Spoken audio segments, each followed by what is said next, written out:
Prepare-se para mergulhar num dos personagens mais misteriosos do folclore brasileiro, o Saci Pererê. Um ser envolto em lendas, cercado de magia, travessuras e muita história para contar. Você já ouviu falar dele, não é? Aquele ser de uma perna só, que usa um gorro vermelho encantado e vive pregando peças nas pessoas da roça, sumindo com objetos, trançando crinas de cavalo e causando redemoinhos repentinos. Mas, será que o Saci é apenas uma invenção para assustar crianças ou há algo mais profundo por trás de sua figura? No vídeo de hoje, vamos além do que você aprendeu na escola. Vamos explorar a origem ancestral do Saci, suas influências indígenas e africanas, os contos assombrosos envolvendo sua presença, além de relatos reais de pessoas que juram ter encontrado esse espírito traquinas em noites de tempestade. Então já deixa o like, se inscreve no canal, compartilha com quem adora histórias misteriosas e vamos juntos nessa viagem ao coração do folclore brasileiro. Vamos começar voltando no tempo, antes mesmo da chegada dos europeus, onde tribos indígenas já relatavam figuras espirituais que habitavam as florestas, brincando com caçadores, confundindo trilhas e protegendo as matas. Uma dessas figuras era descrita como um ser pequeno, veloz, capaz de desaparecer entre os galhos com uma gargalhada zombeteira. Com a chegada dos africanos escravizados ao Brasil, novas crenças foram misturadas ao imaginário nativo. Entre elas, surgia um ser com traços mais definidos, um menino negro, de uma perna só, que usava um gorro mágico e adorava pregar peças. A fusão dessas crenças resultou no que hoje conhecemos como Saci Pererê. Ele não era apenas uma lenda, era uma presença viva nos arredores das senzalas e florestas, temido e respeitado, capaz de desaparecer com um estalar de dedos.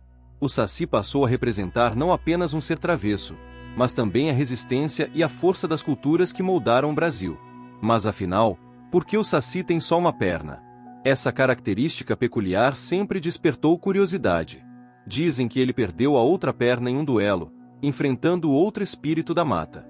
Outros contam que sua habilidade de sumir e correr como o vento exige leveza, e por isso ele deixou uma perna para trás. Há ainda quem diga que é uma forma simbólica de mostrar que ele não é deste mundo, é um espírito livre das amarras humanas. E o gorro vermelho? Esse é o verdadeiro segredo de seu poder. Dizem que quem conseguir tirar o gorro de um Saci ganha domínio sobre ele. Mas cuidado, o Saci não gosta de ser enganado.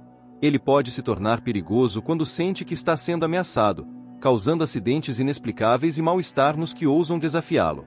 E é aí que a história começa a ganhar tons sombrios. Imagine agora uma fazenda antiga, cercada por mata densa, onde os moradores, toda noite, ouviam risos e assovios no vento. Um homem chamado Seu Virgílio, morador do interior de Goiás, relatou em entrevista nos anos 80 um encontro sinistro. Ele dizia que sempre que o tempo fechava e o vento girava em redemoinho, seu galinheiro era revirado, suas ferramentas sumiam e, certa vez, ele acordou com a barba toda trançada, como se tivesse sido feito por mãos minúsculas durante a noite. Seu Virgílio acreditava piamente que o Saci morava no oco de uma árvore no quintal. Certa madrugada, ele jogou uma peneira sobre um redemoinho, como manda a tradição, e jura que capturou um pequeno vulto que se debatia como se fosse um menino. Mas assim que tirou o pano, não havia nada lá. Desde então, ele passou a deixar fumo de corda e pinga perto da árvore como oferenda. Depois disso, os eventos cessaram. Coincidência ou respeito? Relatos como o de Seu Virgílio não são raros. Em diversas regiões do Brasil, principalmente no interior, moradores juram ter vivido experiências inexplicáveis que atribuem ao Saci. Muitos contam que ouviram gargalhadas no escuro, que objetos sumiram e apareceram dias depois em locais improváveis, ou que sentiram presenças invisíveis os observando. Uma professora do Paraná relatou em um programa de rádio, nos anos 90, que durante um acampamento com seus alunos, uma sequência de pegadas pequenas e profundas apareceu ao redor das barracas, mas apenas de um pé. Não havia rastros de entrada ou saída. Ela afirmou que os alunos ouviram risos durante a madrugada e que um deles teve as trancinhas do cabelo todas desfeitas de forma minuciosa. São histórias como essas que alimentam a fama do Saci como um espírito brincalhão, e às vezes, assustador. O Saci, apesar de sua imagem caricata nos livros didáticos, é uma entidade com múltiplas camadas.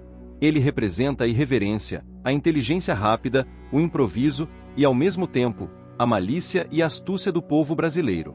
Nas roças, ele era temido e respeitado, mas também servia de explicação para fenômenos cotidianos que a ciência da época não conseguia compreender. Um redemoinho no meio da plantação? Era o Saci. Cavalo com crina trançada? Saci. O leite azedou do nada? Saci de novo. Ele era o culpado universal, mas também o símbolo da presença do inexplicável entre nós. E mais do que isso, ele carregava carga simbólica de resistência cultural, por meio da oralidade, da tradição passada entre avós e netos, entre contadores de história e ouvintes atentos à beira do fogo. Na cultura popular, o Saci ganhou vida além das lendas orais. Ele invadiu os livros de Monteiro Lobato, encantando crianças com suas travessuras no sítio do Pica-Pau Amarelo. Na televisão, nos quadrinhos e em animações, seu jeitinho esperto e suas artimanhas divertiram gerações. Mas será que essa versão domesticada do Saci não suavizou demais a figura original? Há estudiosos do folclore que alertam: o Saci de verdade, o das florestas, é mais complexo. Ele não é apenas engraçado, ele é também imprevisível, ligado às forças da natureza, dono de segredos que a ciência não explica. Ao mesmo tempo que diverte, ele impõe respeito. Ele observa, testa, desafia. Quem lida com ele, precisa seguir as regras, oferecer respeito, não zombar e, principalmente, nunca tentar enganá-lo. E agora, olha só que curioso, o Dia do Saci é comemorado em 31 de outubro, mesma data do Halloween. Essa escolha não foi à toa. Foi uma forma de valorizar a cultura brasileira frente à forte influência estrangeira. Em vez de bruxas e vampiros, temos o nosso próprio ser sobrenatural, com raízes fincadas na nossa terra, na nossa história e nas nossas florestas. O Saci, nesse contexto, se torna mais do que um personagem. Ele vira um símbolo de resistência cultural, de valorização do que é nosso. Ele nos lembra que o Brasil é um país riquíssimo em mitos, lendas e saberes populares. E que ao invés de copiarmos culturas de fora, temos um baú repleto de figuras fascinantes, esperando para serem redescobertas por novas gerações. Mas o que talvez você ainda não saiba é que o Saci também pode assumir um lado mais sombrio. Em várias regiões do Brasil, especialmente no interior e na zona rural, há relatos que vão muito além de simples travessuras.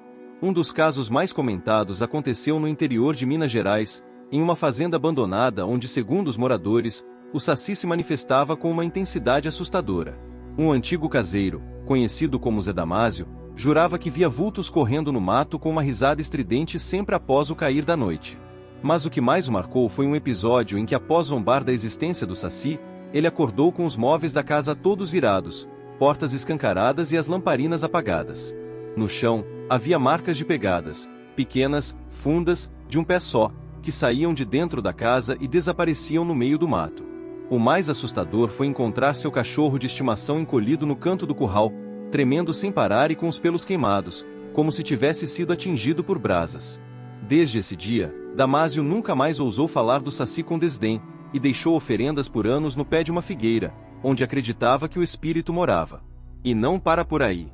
Outro caso arrepiante veio do sul do Pará, em uma comunidade ribeirinha isolada, onde uma família foi vítima de uma série de eventos inexplicáveis. A jovem Nair, de 17 anos, começou a apresentar um comportamento estranho após um redemoinho ter se formado perto da casa em plena noite.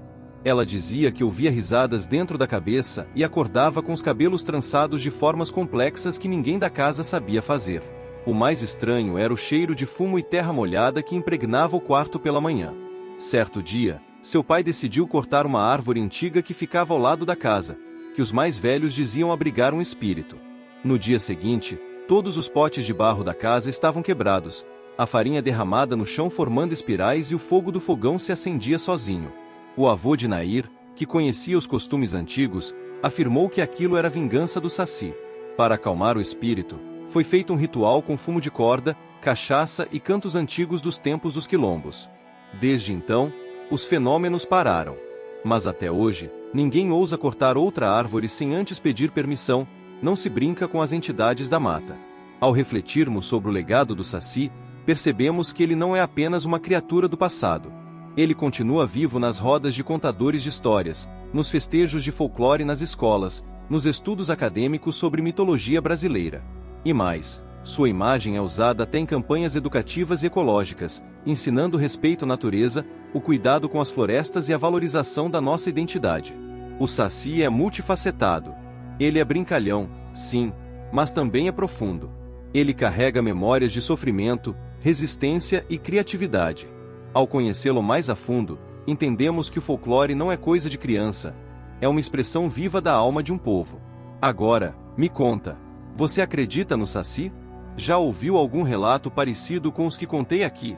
Ou quem sabe, já viveu alguma situação estranha que não soube explicar? Escreve aí nos comentários que eu quero muito saber. Aproveita também para deixar o like se esse vídeo te trouxe novas perspectivas. Se inscreve no canal se ainda não for inscrito e compartilha com aquele amigo que adora uma boa história misteriosa. Aqui a gente valoriza o que é nosso, explora os segredos do folclore e mantém vivas as lendas que moldam a nossa identidade. E se você quiser mergulhar ainda mais nesse universo, tem uma playlist completa com outras criaturas fascinantes esperando por você. Até o próximo vídeo, e cuidado com os redemoinhos no caminho.